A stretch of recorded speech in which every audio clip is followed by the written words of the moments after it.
everyone, welcome to my channel. I'm Prakshi, and if you're new here, let me reintroduce myself. I have recently cleared NEET 2026 in my first attempt with a score of 643 marks and all India rank of 1978.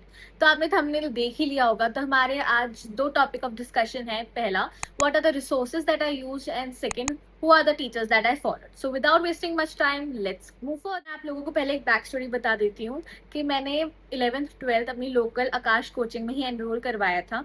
मैंने 11th proper आकाश से पढ़ा था कुछ मतलब दिसंबर तक।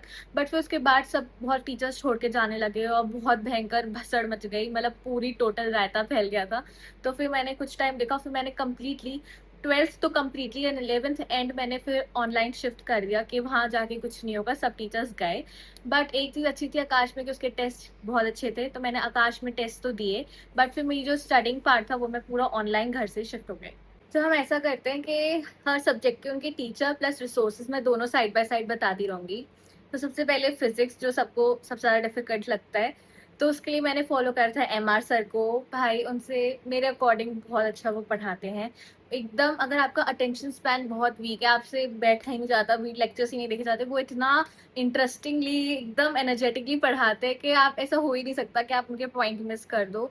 और resources में अगर मैं फिजिक्स के में आऊँ तो मैंने उनके ही संघर्ष असाइनमेंट्स, DPP और जो भी वो क्वेश्चंस देते थे वो सब फॉलो करे। प्लस मैंने बताया मैंने आकाश में ऑलरेडी एनरोल करवा रखा था, तो उसके मॉड्यूल्स थे मेरे पास, तो मैंने आकाश के मॉड्यूल्स फॉलो करे। प्लस जो फिजिक्स की NCERT होती है उसके थोड़े बहुत क्वेश्चंस हर चैप्टर के नहीं करे थे, बट कुछ के मैंने करे थे, तो मैं आपको कहूँगी आप सबके ही कर लीजिए। फिर सेकेंड, केमिस्ट्री। हम केमिस्ट्री में 3 पार्ट्स होते हैं, ऑर्गेनिक, इनऑर्गेनिक और फिजिकल। सबसे पहले ऑर्गेनिक के लिए, ऑर्गेनिकली मैंने 2 टीचर्स को फॉलो करा था। पहले पंकज सर जो फिजिक्स वाला से ही अगेन, और सेकंड मैंने अर्पित सक्सेना सर जो एलन में उनके यूट्यूब के फ्री लेक्चर्स ही पढ़े हैं। तो मैंने लास्ट टाइम पे उनके जो क्वेश्चन सीरीज होते हैं, जब नीट और रीनीट का जो गैप आया था जिसमें बिल्कुल भी किसी का भी पढ़ने का मन नहीं कर रहा था, तो ऑर्गेनिक केमिस्ट्री तो अगर नहीं पढ़ो तो भूल जाओ। तो मैंने अर्पित सक्सेना सर के लेक्चर्स लिए थे उस टाइम पे, जो क्वेश्चन वो करवा रहे थे, टॉप 50 सीरीज, टॉप 100 क्वेश्चन वैसा वाला, और वो मेरे लिए तो बहुत हेल्पफुल रहे। और थ्योरी पार्ट के लिए मैंने पंकज सर को ही फॉलो करा था। बिल्कुल उनकी जो रिएक्शंस वो एकदम चेन्ड रिएक्शन करवाते हैं भाई, उससे इतना अच्छे से रिकॉल हो जाता है, बिल्कुल ही ऐसा लगता है कि।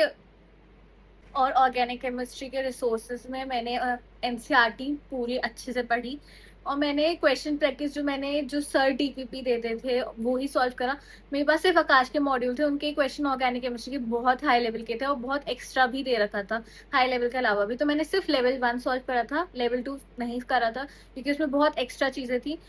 बट पंकज सर वाली जो DPPs और जो क्लास में क्वेश्चंस करवाते हैं, प्लस जो अर्पित सक्सेना सर क्वेश्चंस करवाते हैं, मैंने उन क्वेश्चंस को फॉलो करा था। और NCERT को तो अच्छे से पढ़ना ही है, बहुत अच्छे से पढ़ना है। और NCERT के इन टेक्स्ट क्वेश्चंस और चैप्टर के जो लास्ट में क्वेश्चंस हैं वो सब बहुत अच्छे हैं, आप सब मैंने वो सब करे थे। देन फॉर इनऑर्गेनिक केमिस्ट्री मैंने मोहित सर को फॉलो करा था, वो भी PW से ही हैं। मैंने एक्चुअली PW का 11th में अर्जुना और 12th में लक्ष्य बैच ले रखा था, तो मैंने सब PW के टीचर से ही पढ़ा है। सिर्फ अर्पित सक्सेना सर एलन के थे, तो मैंने उनसे पढ़ा था।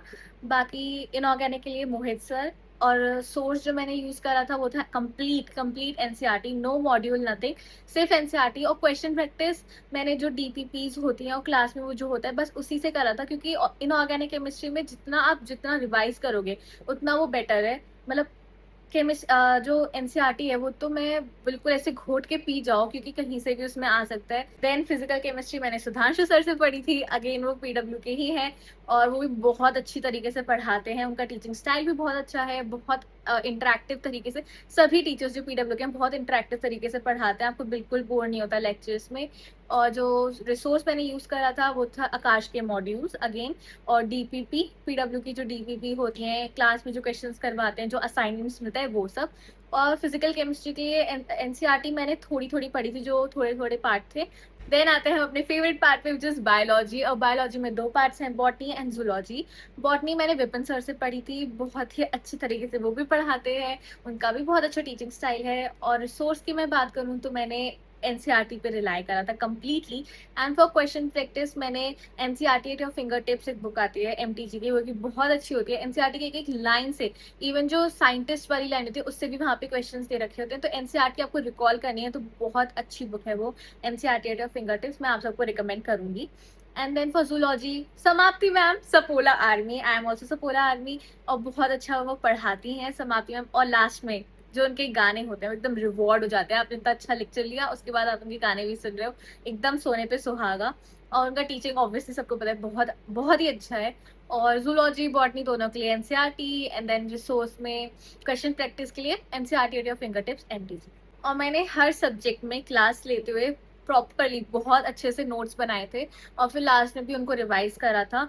तो नोट्स बनाना मस्ट है, ऐसा मत करना कि आप लेक्चर लेके बैठे हो बस सुन रहे हो, क्योंकि जब तक आप उसके नोट्स नहीं बनाओगे आपको अच्छे से नहीं समझ में आएगा, ना समझ में आएगा। फिर जब अगली बार आप उसे पढ़ने बैठोगे आपको दोबारा लेक्चर देखना पड़ेगा, तो इससे बेटर है आप नोट्स बनाते जाओ साथ साथ। So that's all for today. और आपको अगली वीडियो किस टॉपिक पे चाहिए तो आप कमेंट सेक्शन में मेरे को बता दीजिए। Till then bye and happy study.